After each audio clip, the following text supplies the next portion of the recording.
Cette magnifique figure Kishi nous vient de la République démocratique du Congo, où elle devait assumer le rôle rituel de Bwanga protecteur dans un village songye. Le terme songye possède un large spectre sémantique englobant des considérations ethniques et géopolitiques. Celle-ci appartiendrait plutôt au style des Bélandais septentrionaux. Cette statue est singulière à plus d'un titre. Tout d'abord par sa belle patine huileuse, son expression profonde à la fois sereine et agressive, avec ses dents proéminentes, cette énergie intériorisée qu'elle manifeste, une puissance toute spécifique au corpus des œuvres anciennes du XIXe siècle précolonial dont elle est un exemplaire remarquable. Elle a exceptionnellement conservé tous ses attributs d'origine.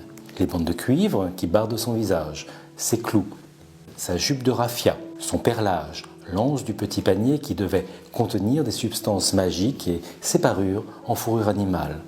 Tous ces éléments dont les premiers collectionneurs avaient tendance à se débarrasser autrefois. Leur absence aurait constitué un appauvrissement de la teneur symbolique de cette œuvre.